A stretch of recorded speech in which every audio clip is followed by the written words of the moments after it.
Well guys, here it is, the Toyota GR86. And before we go in and talk about the design and the spec and tech of this car and go for a drive in it, can't we just take a minute to say thank you Toyota for building this car in this day and age. A manual transmission, naturally aspirated, fun, affordable car to drive. So what we're going to do in this video, I want to of course talk about this design because I think it's a special design, specifically compared to the previous generation. We're going to talk about the front view and the clean lines that goes from the front then all the way to the side, and of course talk about that little ducktail send off of the lines that we have in the rear end.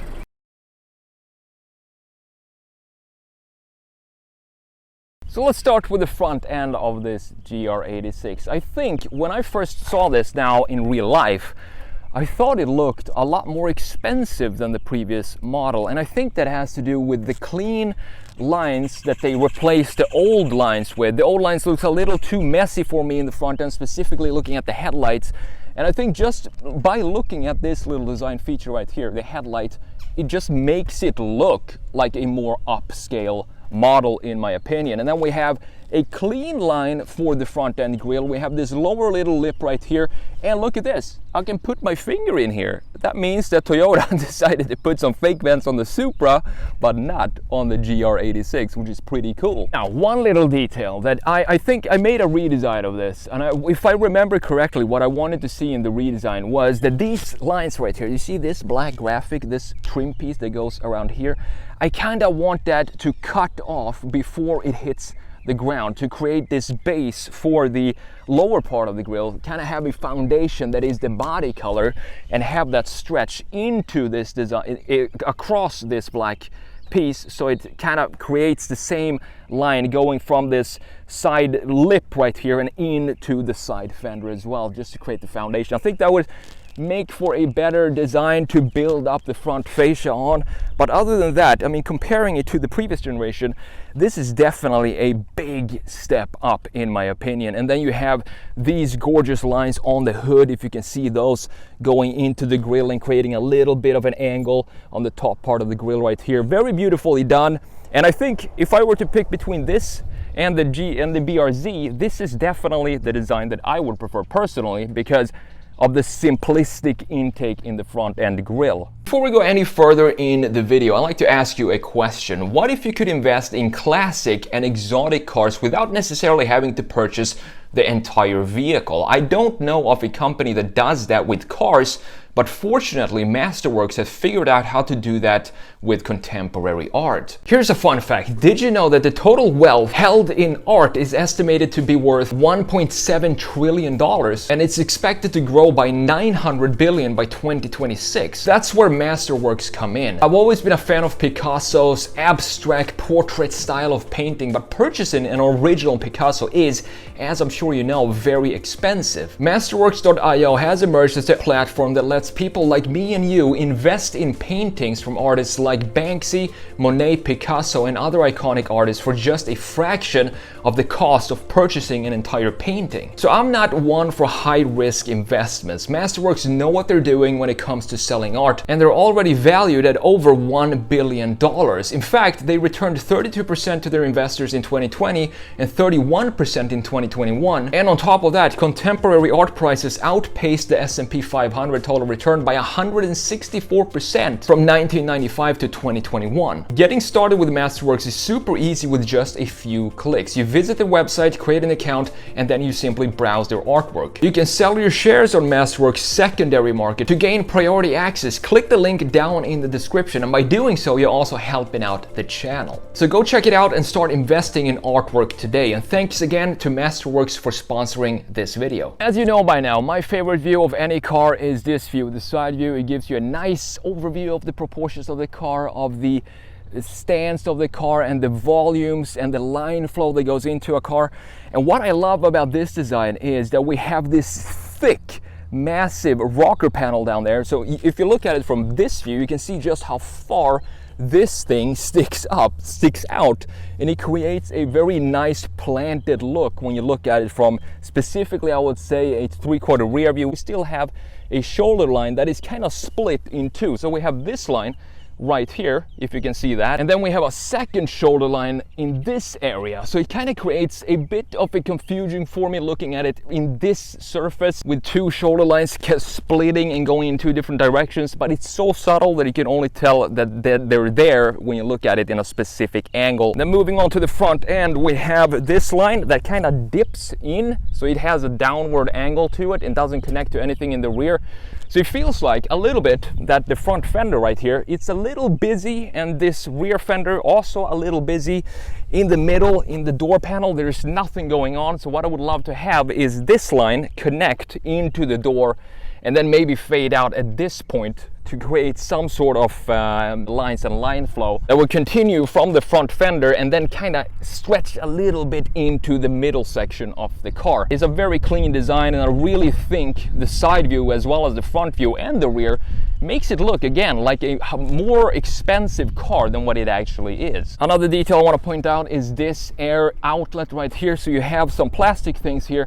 Same thing as with the Supra. They put some fake stuff on the Supra on the side as well, but not on the GR86. In the front it's functional, and here you can see if I stick my finger in here, I don't know if I can pull it that far, but there you go, my fingers stick up on the other side. So this is real, and I assume it also has some aerodynamic functions to it. Now, if there is one view that I think the GR86 really shines from, it has to be the 3/4 rear view. Just look at this tail end, and specifically, I think you know what I'm going to talk about here. It's ducktail. This send-off of the design in the side view, it just looks so good.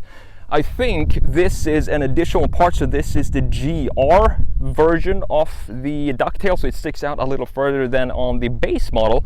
I might be wrong on that, because I know that this is the base model, but I don't know if they actually added this as an option to the base model, because it looks like it's an additional piece, and it looks like it can't really stick out much further than this, and it looks so good. I love a proper ducktail on the car. As I said, I think it just sends off the roofline going from a side view with that little dip in the rear end. It makes it look very sharp and also very elegant and sporty at the same time. And then we have these lines going in the side view and then creating this bumper, a clearly defined bumper, nothing too crazy going on, nothing really overstyled about this design. I also really like these taillights. It's just a simple design that works, and we have this black graphic connecting the two.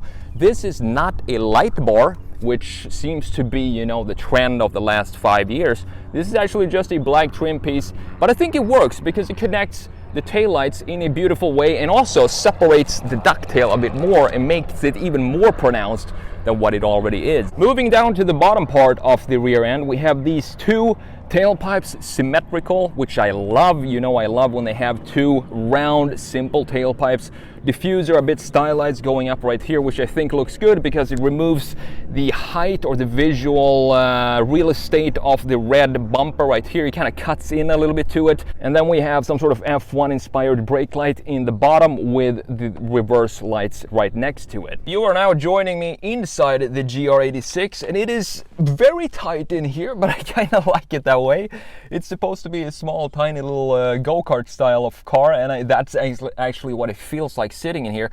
You can pump the seats down very, very low, so it feels like you're sitting inside of almost a tub, and you have these beautiful fenders that bulge just over the front axles to show you where the positioning of the front wheels are. Very cool, and you definitely feel like you're sitting in a sports car when you're inside the GR86. The steering wheel is very small and very tight. It has a good feel to it when you're driving it, which I'm going to talk about more during the driving section of this video. And then you have a couple of buttons down here. You have the the traction control off, you also have the track mode if you want to put that in there. You can, that when you press this, it's actually changing the graphics on the gauge cluster, which is a 7-inch screen. And here you have an 8-screen infotainment system, which with Apple CarPlay, Android Auto, and all that stuff. And I really like that they kept the analog feel for the vents and the climate control. Very easy to just reach down to these big dials down here to adjust whatever vents or temperature that you need on a good day like today when it's 95 degrees out, for example. It's very functional in here. There's not a lot of unnecessary things, but last but not least, what Toyota did is offered a 6-speed manual transmission in this car, and I really like the feel of this. It has kind of short, distinct throws to it, and it feels satisfying to shift this car. And the way the shifter feels, it kind of encourages you to just go on and shift up and down as much as you can. So let's jump in and let's do what this car was also built to do. Let's go for a quick drive.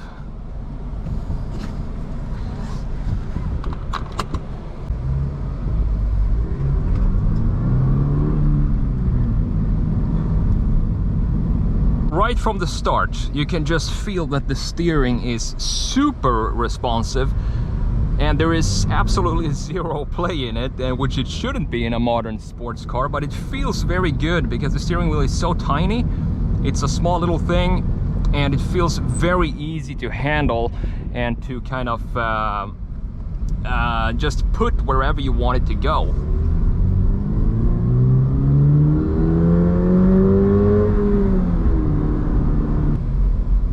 I really like this seating position as well. It feels like you're sitting inside of almost like a tub or something like that. You can really pump the seat down, so you're feeling like you're sitting inside the car, which I really like. It feels very sporty, and I also have good visibility over the front end with the bulges over the fenders showing me or telling me where the front wheels are, which also encourages or emphasizes that sporty feel.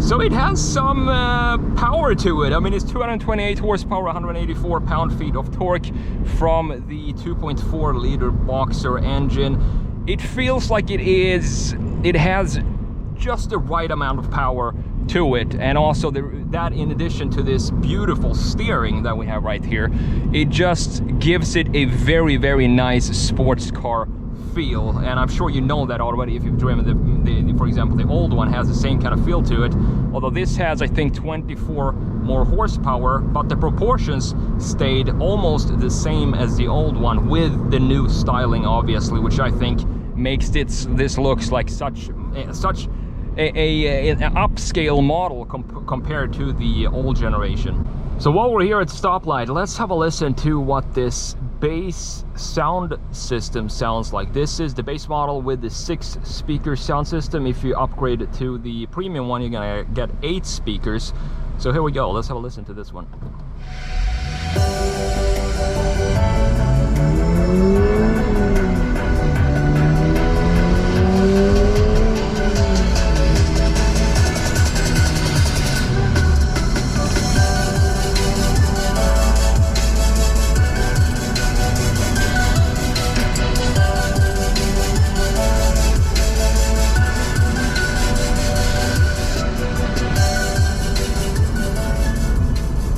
I would say it's a sufficient system, but if you're an audiophile, you're probably going to be lacking some of those high notes and the deep bass in this specific system. So I would suggest you would invest in the premium sound system if you are listening to a lot of music on your drives. But other than that, it's perfect for a podcast. I don't really have any complaints about this sound system except for the lack of maybe some bass. As I said, I'm so happy that Toyota decided to drop this car in today's day and age with a manual transmission and not changing up anything basically from the previous generation, except for, of course, adding some more technology, styling, cues. It really feels like an old car, like a 15-year-old car, and that's a good thing in the driving experience. It doesn't feel automatic or digital. It feels like a very analog driving experience. And also the road noise is pretty substantial in this car. Let me turn the fan down a little bit so you can hear me better. But the road noise is, even going in 35-40 miles per hour, you're still gonna be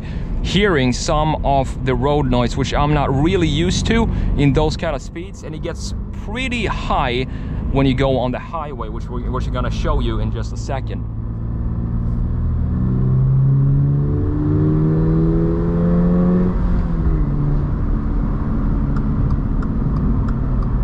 Even though it lacks some of the luxuries that we might be used to today, and it is a little bit loud here in the cabin, honestly, that's not something I care about at all, because the price for this thing, just think about the price, is just above $27,000 for this, the base model. And it does 0 to 60 in 5.4 seconds with the manual. You gotta get the manual for that, because if you go with automatic, I mean, it goes up by over half a second. So 0 to 60 in an automatic is gonna take you 6.1 compared to 5.4 with the manual. So that's just another reason to go with the manual transmission.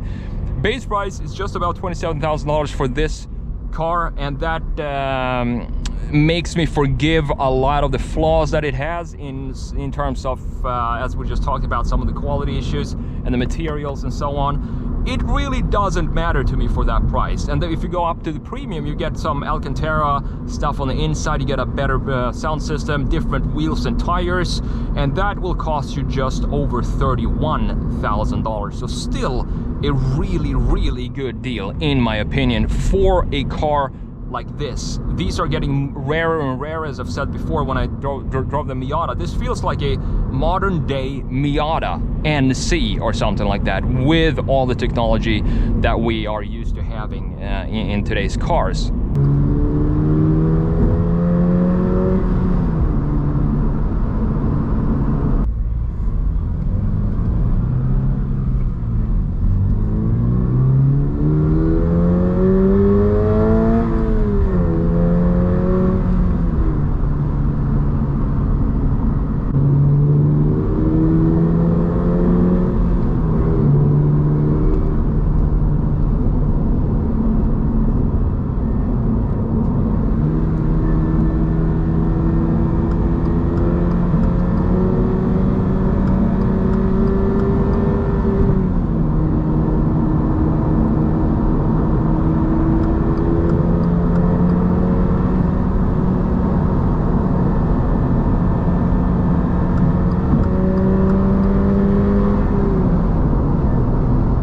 Cruising at 75 miles per hour, you can definitely hear the noise in here. I think the GoPro actually picks it up as well, but it's not a big deal. As I said, I'm gonna come back to this a lot of times, that it is still a $27,500 car, this base model. It also depends a lot on the surface that you're driving on. For example, if it's super smooth, drastically reduces the noise of the car. What I do wish this car had was a different exhaust. That would be great to have on this car. I know that Gazoo Racing, they actually offer a different exhaust for this car. I'm pretty sure, almost 100% sure, that this car specifically is equipped only with the stock exhaust, which sounds good, but I think it could sound a little better. So, the GR86, is it perfect? Far from it. It has its flaws. The backup camera looks like it's in 240p. The road noise is deafening at highway speeds. The rear seats are only for people with no legs, and there is literally nowhere to comfortably rest either of your arms or elbows. However, in the end, none of that matters, because what this car does is bring back a memory of a lost feeling of a raw and unapologetic driving experience. A feeling I never thought that I would have in a modern car. You're transported into a space where nothing else matters except for the next gear shift. A good way of telling whether a car is special is if you find yourself almost unconsciously turning back to look at the car as you walk away from it. And you know what? I found myself doing that every single time.